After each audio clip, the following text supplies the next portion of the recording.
Bonjour, chers étudiants. Alors, une autre fois, on dit merci à Dieu pour l'opportunité d'être présent aujourd'hui pour avoir une autre clase de français. Ahora, queridos estudiantes, damos gracias a Dios por la oportunidad que da a nosotros para estar presente para una nueva clase. Alors, pour cela, on va dire bienvenue a tous. Así vamos a decir bienvenidos y bienvenidas todos y todas. Excelente. Super.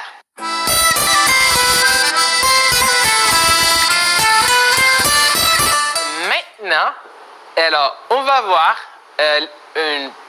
on va faire une petite révision sur la dernière clase. Vamos a hacer un pequeño repaso sobre la clase anterior, sobre los lugares. Ya estoy 100% seguro que lo saben, pero vamos a darle un toque, ¿no? On a la banque, el banco. On a l'hôpital, el hospital. On a la poste, el correo. On a la pharmacie, farmacia. On a l'église, la iglesia. On a l'école, la escuela. Le magasin, la tienda. La poissonnerie, la pescadería. La boulangerie, la panadería. Le supermarché, el supermercado. La parfumerie, la perfumería. La mairie, el ayuntamiento. Le cinéma, el cine.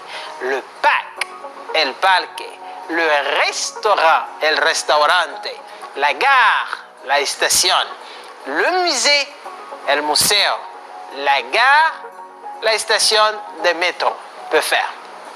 Maintenant, on va voir plus précisément une petite auto-évaluation. C'est juste pour voir votre connaissance sur le terme d'aujourd'hui, ¿no? Vamos a tener una autoevaluación solamente para ver su conocimiento hacia el tema y para ver también la necesidad de aprender y de motivar en la clase de hoy. ¿Acaso puedes preguntar y también sabes cómo contestar? Par exemple, si je dis où est-ce que se trouve la pharmacie, ¿tú puedes hacer esa pregunta en francés? Oui, professeur Mathieu. Où est-ce que la pharmacie? ¿Tu sais qu'est-ce que ça veut dire?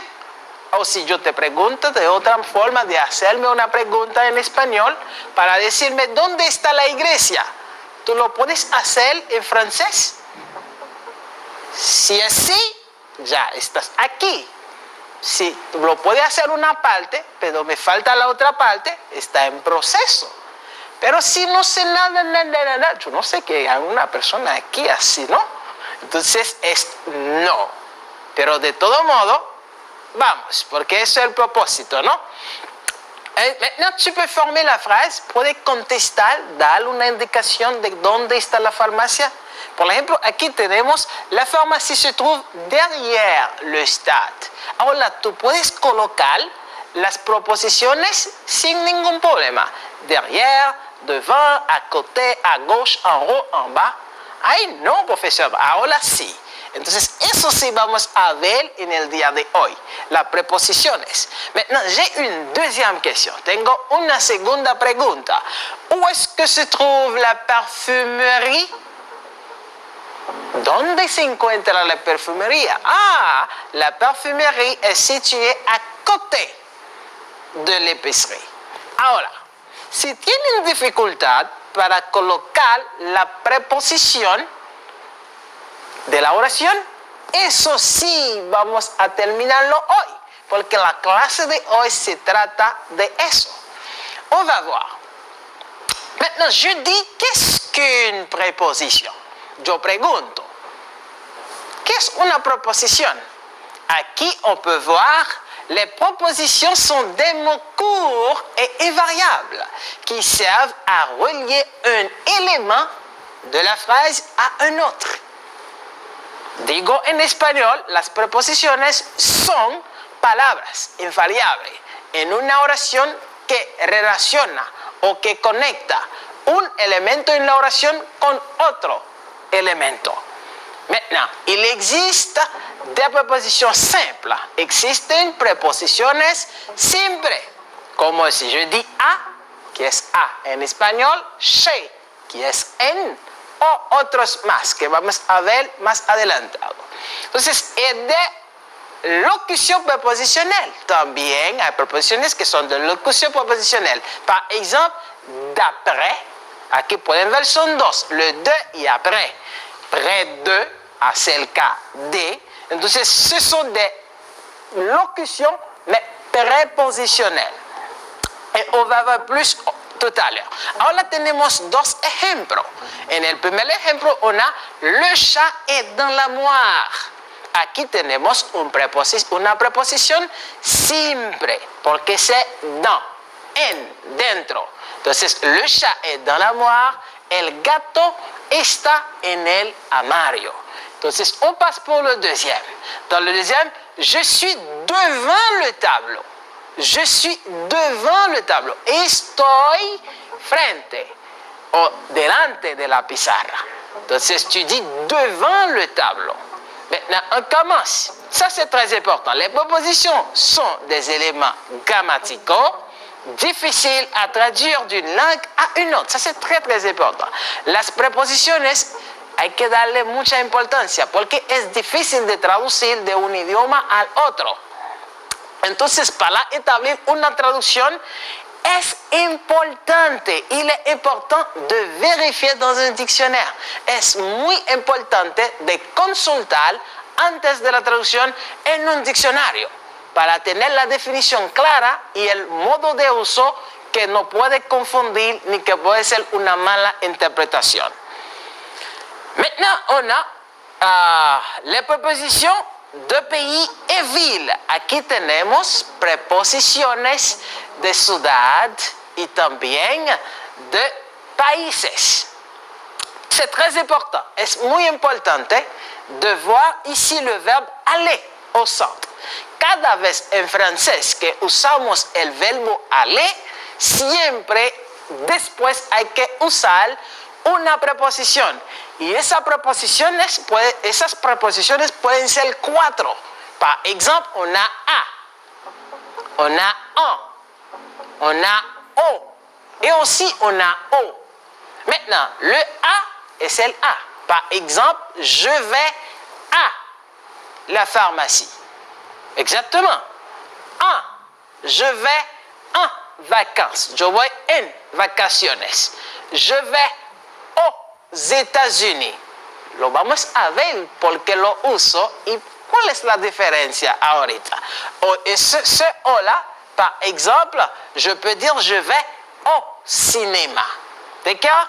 Mais en cuenta, lo que debes tener en cuenta, cada vez que vamos a usar en francés el verbo aller, hay que usar esos cuatro preposiciones. Pero ¿cuál tengo que usar? Eso que vamos a ver en esta clase, ¿no? Maintenant, on a directement ce tableau. Aquí lo tenemos un cuadro, ¿no? En el cuadro podemos ver le A. Ese mismo A que tuvimos ahorita se utiliza solamente para ciudades. Par exemple, si je dis à Santo Domingo, que es une ville, d'accord? À Montréal, à Marseille, Entonces, le A s'utilise seulement quand tu vas utiliser pour une ville. Lo utilizo siempre cuando voy a abordar o le tengo que hablar de una ciudad. Entonces, par exemple, je vais à Santo Domingo.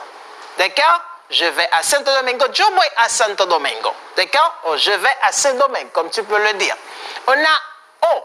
Le O s'utilise pour les pays au masculin. El O se utiliza para países, pero masculino, ¿no? Exemple, je dis au Brésil, à Brasil, au Japón, a Japón. Ahora, au Corée du Nord, a Corea del Norte. Pero ahora, profesor Matthew, ¿pero en español es A igual? Sí. La diferencia es que esa A con acento se utiliza para las ciudades, pero esa O se utiliza para países masculinos. Aunque en español es igual. Maintenant, on a le 1. On dit le 1 s'utilise pour les pays au féminin. Et continent et les îles. Si yo voy a hablar de una isla, si yo voy a parler d'un pays qui est au féminin, un país que está en femenino, entonces singular, o también un país que empieza con un vocal. Yo tengo que usar un. Par exemple, en Europe, un continente, en Europa, en Haïti, qui est un pays mais qui est au féminin, en Espagne, qui est un autre pays au féminin. Maintenant, on a le O, le A-U-X. Le O se pronuncia O, la X no suena. Eso se pronuncia O y también eso pronuncia O. La única diferencia se hace solamente al escribir, de manera escrita. Pero si va a seguir un vocal, la X sí va a pronunciar. Ahora, esa O se utiliza por los países que están de plurales. Exactamente. Alors, c'est como nosotros decíamos, aunque Estados Unidos, digamos, es un solo país, pero varios estados, pero usamos el O, porque le nom indique pluriel. De même pour Pays-Bas. Pays-Bas est como Holanda, ¿no? Entonces, on dit Pays-Bas, mais c'est plusieurs pays, ¿no? Ça se forme comme ça, ¿eh? C'est el pluriel. Aquí puede ver el plural, entonces lo ponemos el O. Pero si el nombre no tiene que ver con nada de plural, lo ponemos A o A o O, depende, ¿no?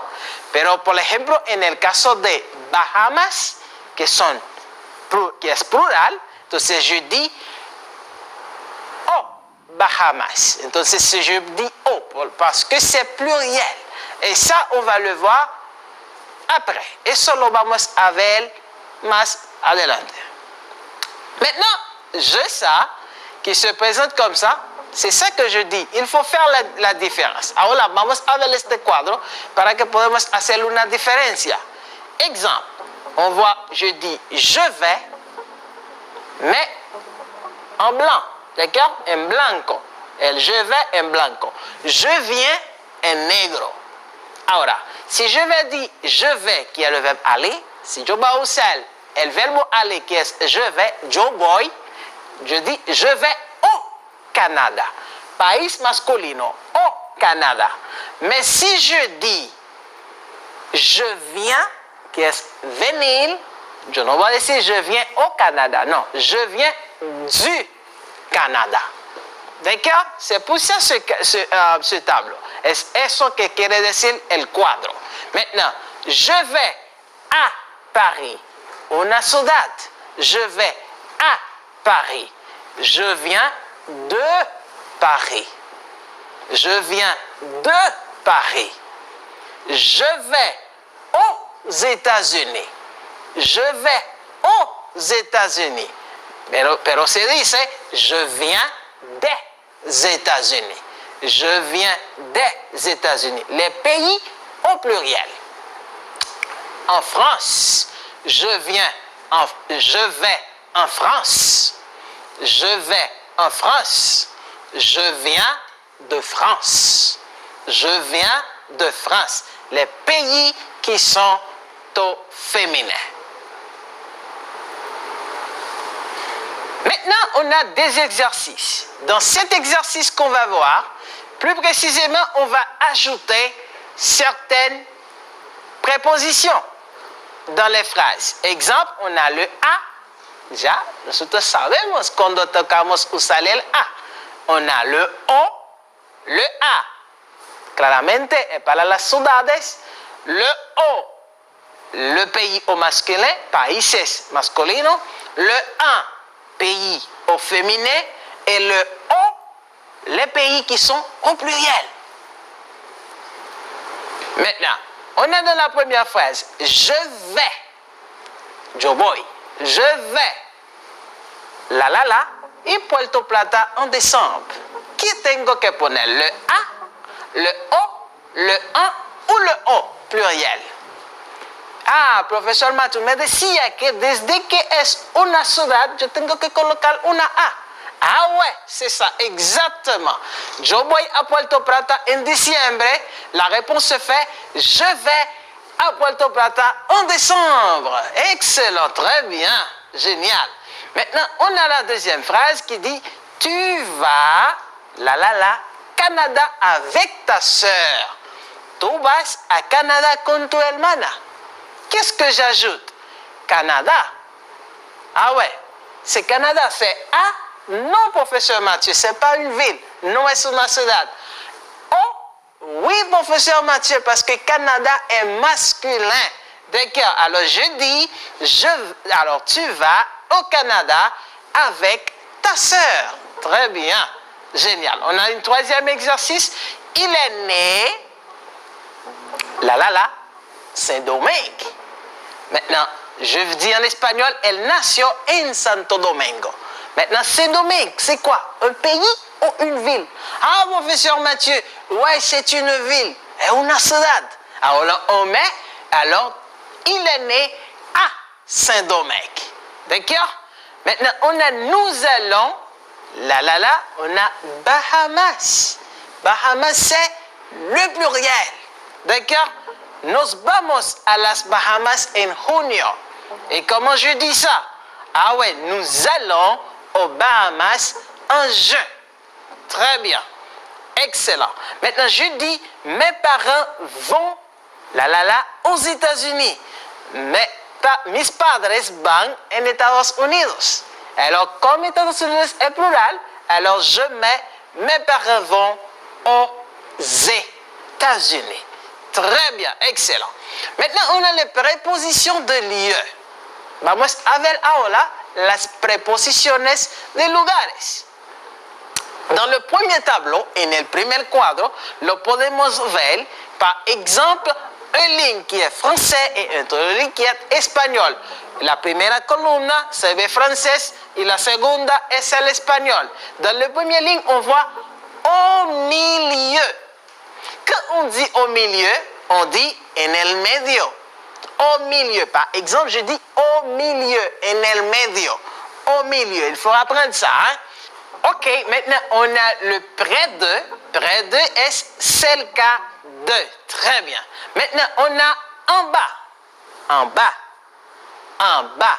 La S al final no se pronuncia. En bas. Alors en bas, abajo. Maintenant on a en haut. La T tampoco no se pronuncia. Pero la AU se pronuncia como una O. No lo pueden olvidar. En haut. En haut. En alto o arriba. Maintenant, on a une deuxième ligne qui se dit sans. Sans signe. Avec. Con. Parmi. Entre. Au bout de. Au bout. Au bout. La T no se pronuncia. La O y la U se pronuncia como U. Por lo tanto, yo digo au bout de. Au bout de, al cabo de. On a un autre tableau qui se dit à côté. À côté, al lado. À droite, a la derecha. À gauche, a la izquierda. Dans, dentro. Derrière, detrás. Devant, delante. Maintenant, on a en face, enfrente. Entre, entre, loin, lejos, sous, debajo, sur, sobre, en. Es bueno de pronunciarlo bien siempre. Eso asegura su buen aprendizaje y su progresión. Maintenant, on a un petit exercice. Avant de faire cet exercice, je vais vous rappeler quelque chose. Antes de hacer el ejercicio, me gustaría que ustedes hacen un ejercicio conmigo. Por ejemplo, je dis sur. Alors c'est ça, sur. Je fais comme ça pour sur. Sur. Je fais sous. D'accord? Sous. Sur, sous. Sur, sous. Maintenant, je fais devant, devant, derrière.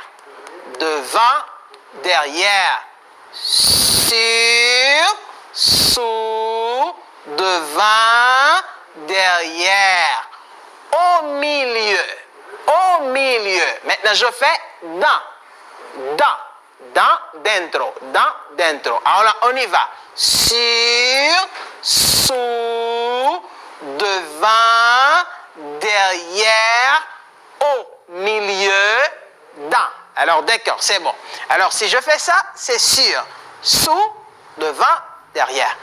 Sur, sous, devant, derrière. Sur, sous, devant, derrière. Ese cuatro preposiciones es fácil de recordarlo desde que hacen así. Maintenant, on va indiquer où est-ce que se trouve le petit garçon. Vamos a decir dónde se encuentra el muchacho. Maintenant, on va dans le cadre numéro 1. On dit à gauche de la boîte. Se encuentra a la izquierda de la caja. Ahora yo voy a usar esa oración y completarla.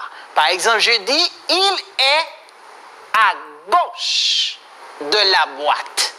Il est à gauche la boîte. D'accord? Maintenant, je dis ça comme ça, non? Il est à gauche de la boîte. Maintenant, pour le deuxième, où est-ce que se trouve lui? A la derecha. Comment je dis à la derecha en français? ¿Recuerdas? À droite. Excellent. On dit à droite. Maintenant, je fais. Où est-il? ¿Dónde está él? Ah, professeur Mathieu. Il est à droite de la boîte. Très bien. Il est à droite de la boîte. Excellent. Maintenant, je dis où est-il? ¿Cómo llamo eso? Detrás. Exactement. Comment je dis detrás? Derrière. Très bien. Parfait. Derrière. Excellent. Maintenant, je dis il est derrière la boîte. Il est derrière la boîte. Maintenant, je dis où est-il? Ah, il est devant. Delante. Ah, devant. Maintenant, je dis il est devant la boîte. Il est devant la boîte. Ouais, maintenant, on a une autre exercice. On va continuer avec l'exercice. Toujours indiquer où est le garçon. Vamos a indicar dónde está él. Alors, la question se fait où est-il? Maintenant, on se voit maintenant où est-il? Il est, mais là, il est ici. Et comment je dis ça? Sous. Excellent. Il est sous. Alors maintenant, sous, debajo de. Maintenant, je dis, il est sous la boîte, professeur Mathieu. Il est sous la boîte. Très bien. Maintenant, je dis, où est-il? Où est-il? Ah, il est... Hein? Comment je dis ça? Il est sur. Très bien. Il est sur la boîte. Excellent. Très bien. Maintenant, la phrase vient de faire... Il est sur la boîte. D'accord. Maintenant, je dis, où est-il maintenant? ¿Dónde está él ahora? Ah, professeur Mathieu. Maintenant, ouais, il est où? Et comment je dis ça? Ah ouais, au milieu. Au milieu. Alors, je dis, il est au milieu de la boîte. Ça se dit au milieu. Il est au milieu de la boîte. Très bien. Pour la dernière, il est dans. Il est dans. Alors la phrase se fait, il est dans la boîte. Très bien. Maintenant, je ne peux pas douter que vous avez quelque chose à douter sur les prepositions de lien. Con eso, nosotros no podemos dudar de su aprendizaje, su dominio con las preposiciones de lugares en francés. Maintenant, on va compléter d'autres exercices. Tenemos un ejercicio para completar. Pero primero, lo vamos a ver en español. Par exemple, je dis, la panadería, d'accord, está frente a la oficina de correo. Maintenant, on sait bien, panadería, boulangerie. Frente, comment je dis frente, professeur Mathieu? ¿Recuerdas cómo es frente en francés? Sí. Excellent, très bien. Alors pour cela, on dit la boulangerie est en face de la poste. Très bien. Maintenant, on a la troisième phrase. La tienda de perfumes se encuentra al lado de la tienda de comestible. Al lado. ¿Cómo je dis al lado? Al lado, ¿recuerdas? Alors, si je dis sur, sous, devant, derrière, et ça, je dis à côté. Exactement, à côté. Alors, je fais la phrase, la parfumerie est située à côté de l'épicerie. Très bien, génial. Maintenant, je dis la phrase, el parque está enfrente del hotel. Enfrente, ¿cómo je dis enfrente? ¿Recuerdas? Sí. Entonces, on dit, le parc est devant l'hôtel. D'accord? Maintenant, on a la quatrième phrase. Mi casa está detrás del Banco Nacional. Tu sais comment se dit Banco Nacional? Banque nationale, très bien. Et detrás, comment je dis detrás? Alors, si je dis sur, sous, devant, et quoi est ça? Derrière. Très bien, excellent. Alors, je dis, ma maison est derrière la Banque Nationale. Super. On a une dernière phrase. Alors, ça se dit, mi coche está aparcado lejos de la farmacia. Tu sais comment ça se dit lejos? ¿Recuerdas? Loin. Très bien, excellent. Alors, je dis, ma voiture est garée loin de la pharmacie. Alors, je pense que oui, c'est la fin de notre clase. Ahora ya tocamos la última parte de nuestra clase. Ya yo me estoy 100% seguro que tuviste una buena clase hoy y un buen aprendizaje. Pero lo más importante es practicar lo poco que saben y vamos a avanzar, porque al final tenemos que llegar. Ahora, antes de terminar, me gustaría ver a ustedes una pequeña conversación. Ahora tocamos, por ejemplo, en un diálogo 1 qui se dit, s'il te plaît, comment je peux aller au cinéma? Au cinéma, tourne à gauche, va tout droit, et prends la deuxième rue à droite. Le cinéma est en face de la gare. Merci beaucoup. ¿D'accord? Entonces, ese diálogo número 1, tienes que traducirlo en su cuaderno de francés. Traducirlo con las palabras. La primera, s'il te plaît, lo saben. Es por favor. Ah, ¿cómo je peux aller au cinéma? ¿Cómo yo puedo ir al cine? Entonces las otras lo van a hacer. Una passe pour le dialogue numéro 2. Ah, pardon. C'est où la pharmacie? ¿Dónde está la farmacia? Ah, la pharmacie, oui, elle est à côté du restaurant. À côté du restaurant, va tout droit, tourne à gauche. Merci. On passe pour dialogue numéro 3. Pardon, madame, où se trouve la poste? Ah oui, la poste est près d'ici. Tournez à gauche et prenez la première rue à droite. C'est à côté du lycée. Alors, lycée es liceo. Excellent. Très bien. Alors, c'est facile de traduire, ¿eh? Fácil de traducir, porque ya ustedes tienen casi todo claro y estaban practicando conmigo ahorita. Maintenant, c'est la fin. Et pour cet instant, je vais vous dire merci pour votre participation et merci pour votre disposición. Ya vamos a decir gracias por su participación en la clase de hoy y también por su buena disposición. Pero antes de ir, hay una cosa muy importante que hay que mencionar. Eso es el compromiso que tenemos para ver bien y con salud para la próxima. Ustedes lo saben, siempre hay que llevar su mascarilla y también hay que lavar las manos muy frecuentemente, ¿no? Y la tercera es guardar la distancia social. Entonces, eso es la seguridad para que nosotros podamos ver pronto por una nueva y una merveilleuse clase. Au revoir.